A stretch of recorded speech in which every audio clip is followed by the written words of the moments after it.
Стадион. Емисија за вашата вистина. Сакав да кажам, не знам дали пријавка се слушна тоа. Сите соговорници кои што говореа претходно, особено слушателите, обичните граѓани, во рамки на сето она кое што го кажа, се осеќа револтот на народот. Значи, се осеќа незадоволството на народот. Особено мора внимание да се посвети на вистински реформи, а не само на флоскули дека се врши некаква си реформа, особено во делот на правосудството. Цело време, буквално во секој сектор, јас ова владење од страна на СДСМ, кое што не е 3-4 месеци, туку е малце подолг временски период од 4 години, можам само да го уквалификувам како елементарна непогода, која што доведува до рушење на се што значи право, правда, општествен систем и се останато кое што има било каква морална, етичка вредност во Република Македонија или некогаш има. Не можам, а да не констатирам дека СДСМ на власт 4 години. Што правеше 4 години? Еве, колегата Маричич не беше министер за правда, меѓутоа и самиот кажа дека беше и текако вклучен во рамки на процесот на евроинтеграција, процесот на преговори како советник на премиерот. Што правеа овие 4 години во делот на владење на право и право? Што направи? Да одговори или ќе продолжите со конкретни забелешки на тоа што сега го прават како план, како акција за прочистување, за филтрација? Не прават ништо, тоа е проблемот. Значи ништо не прават. Само ја замајуваат јавноста со тема која што и како е од интерес за јавноста, а тоа е правдата и владење на правото, се со цел да се заборави сето ова уништување на Република Македонија кое што го прават континуирано. Како во делот на рушење на сите национални интереси кои што ги имаме, како во делот на неуспехот на започнување на процесот на преговори со Европската унија, како во делот на здравство, како во дел на образование, така и во делот на правдата и правосудството. Буквално имаме распаѓање на Република Македонија, пукање по сите шавови.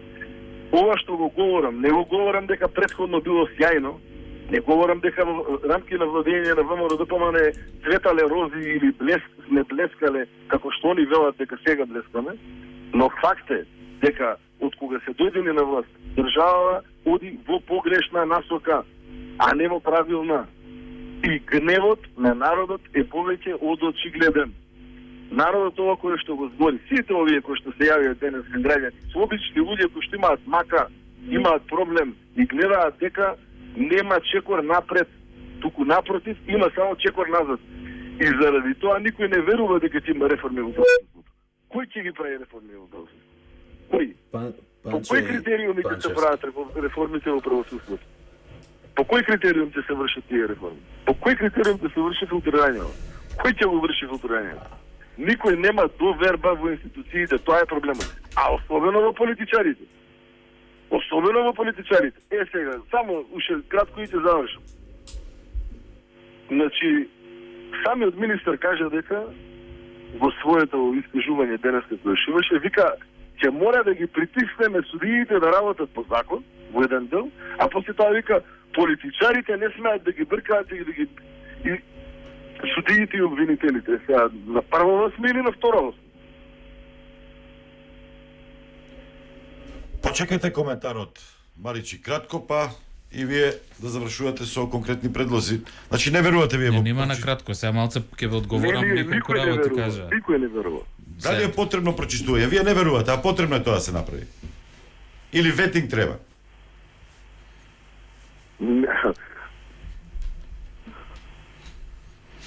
Ве слушам, повелете.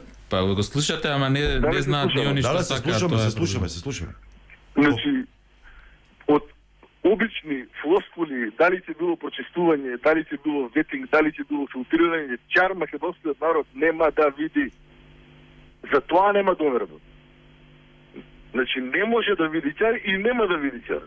Заради тоа што луѓето кои што како да веруваме ние во овој систем дека ќе биде како што треба, кога Кацарска, судијата Кацарска, по партиска награда, заради тоа што ги осуди тие што ги осуди за 27-ми, на начин на кој што ги осуди на 200 години затвор, а при тоа Уставниот суд донесе одлука со која што констатираше дека ги казнила адвокатите спротивно на Устав и спротивно на закон, спротивно на праксата во Страсбург.